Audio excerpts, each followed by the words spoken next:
గత సంవత్సర కాలంగా తెలుగుదేశం ప్రభుత్వము ఈ రాష్ట్ర ప్రజలకు వెన్నుపోటు పొడుస్తూనే వస్తున్నారు, మోసం చేస్తూనే వస్తున్నారు.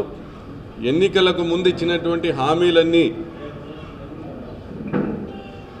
నెరవేర్చకుండా ప్రజల్ని మోసం చేశారు, వంచినారనేటువంటి ఒక బాధ వ్యక్తమవుతున్న తరుణంలో, వెన్నుపోటుకు గురైనామన్నటువంటి బాధ ప్రజల్లో వ్యక్తమవుతున్నటువంటి తరుణంలో మా ప్రియతమ నేత జగన్మోహన్ రెడ్డి గారు ఈ నెల 4వ తారీఖున రాష్ట్ర వ్యాప్తంగా వెన్నుపోటు దినంగా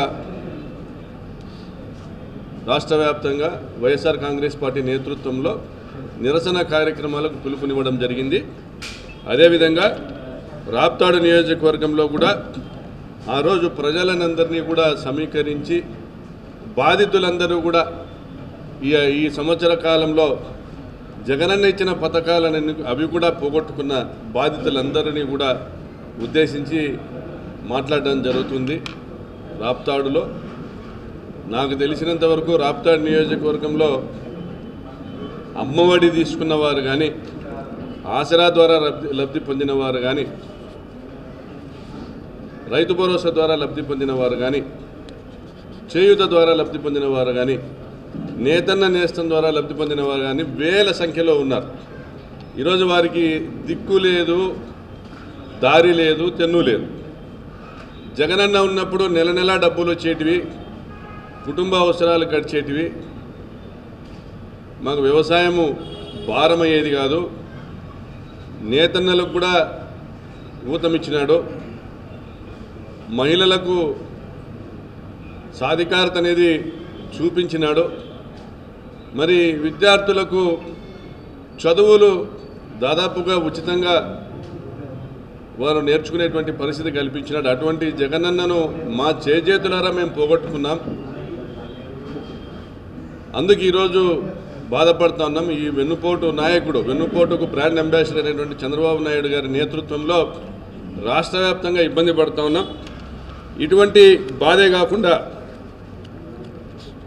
గత ఏడాది కాలంలో రాష్ట్ర వ్యాప్తంగా 390 మందిని హత్య చేయడం జరిగింది.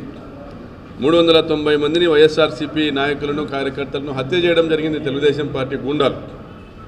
మరొక 376 మంది పైన హత్యాయత్నాలు చేయడం జరిగింది.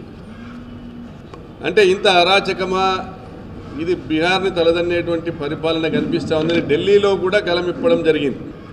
ఢిల్లీలో కూడా గత 6 నెలల కింద ఒక ధర్నాను ఏర్పాటు చేయడం జరిగింది. వివిధ జాతీయ ప్రతిపక్ష పార్టీల నాయకులు కూడా రావడం కూడా జరిగింది. అంటే ఒక సంవత్సరంలో 390 మందిని అంటే రోజుకొకరి చొప్పున హత్యలు చేసుకుంటూ పోతా ఉన్నారు. దాదాపుగా రోజుకొకరి పైన హత్యాయత్నాలు చేసుకుంటూ పోతా ఉన్నారు.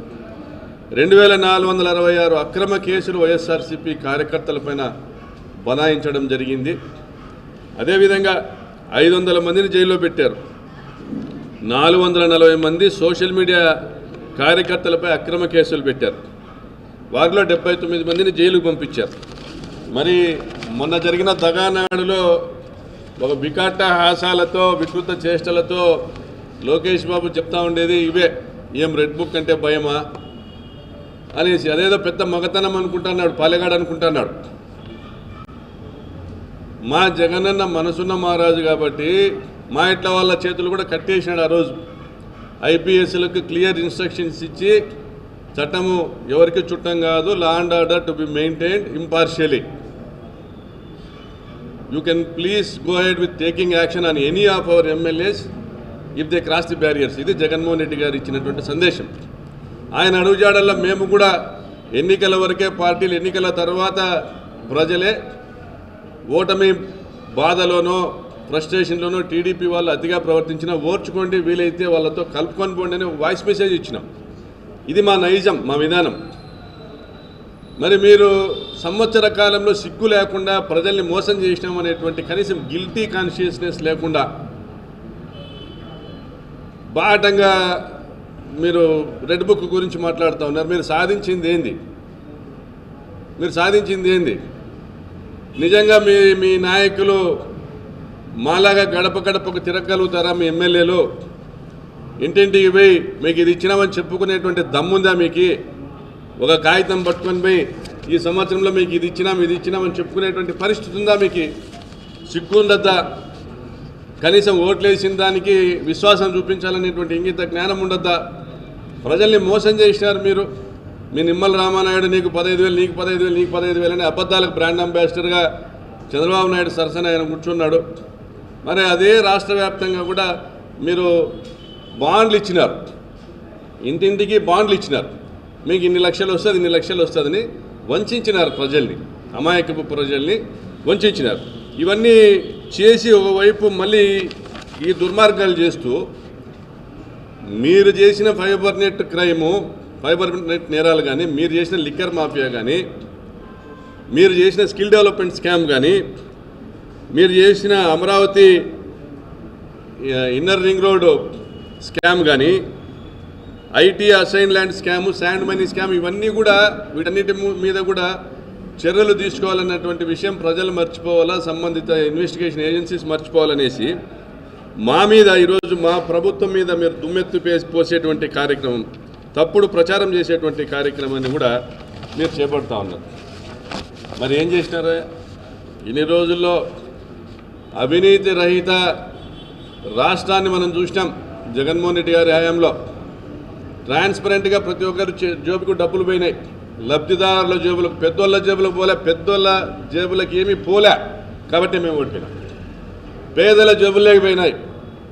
మా కార్యకర్తలకు కానీ, మాకు శాసనసభ్యులకు కానీ, మాకెవరికి కూడా కనీసము సంపాదించుకునేటువంటి మార్గాలు లేవు. మీలాగా ఇప్పుడు మీరు టెండర్లు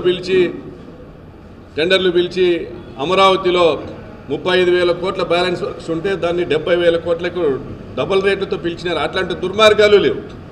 ప్రతి రూపాయి లెక్కలు కట్టి ఆ కియాస్క్ మిషన్స్ అయితే అగ్రికల్చర్ డిపార్ట్మెంట్కి సంబంధించి దగ్గరుండి గీకి జగన్మోహన్ రెడ్డి గారు రేట్లు తగ్గించి దాదాపు 50% తక్కువ ధరకే టెండర్ కోట్ చేయించేలా చర్యలు తీసుకుని ప్రతి ఒక్క విషయంలో కూడా నాడు నేడులో కావచ్చు, లేదా పిల్లలకి ఇచ్చేటువంటి గోరుముద్దలో కావచ్చు, ప్రతి ఒక్క విషయంలో కూడా జగన్మోహన్ రెడ్డి గారు ధరలు తగ్గించి వెండర్స్ను కాంపిటీషన్ పెంచి రివర్స్ బిడ్డింగ్ ద్వారా డబ్బులు ఆదా చేసి రాష్ట్ర ఖజానాకు తూట్లు పడకుండా కాపాడుకుంటూ వచ్చినాడు. మరి మీరు ఈరోజు sand mafia, land mafia, liquor mafia, Amaravati భూమాఫియా, ఇంకా 40,000 ఎకరాలు కావాలంట. ఇంకా అమరావతిలో కాంట్రాక్టర్లకు విందు భోజనం ఒక 5 మందికి 1,00,000 కోట్ల రూపాయల పనులు హామీ ఇచ్చినాడు. ఇప్పటికీ 60-70 వేల కోట్ల రూపాయల పనులు ఇచ్చినాడు 5 మంది కాంట్రాక్టర్లు.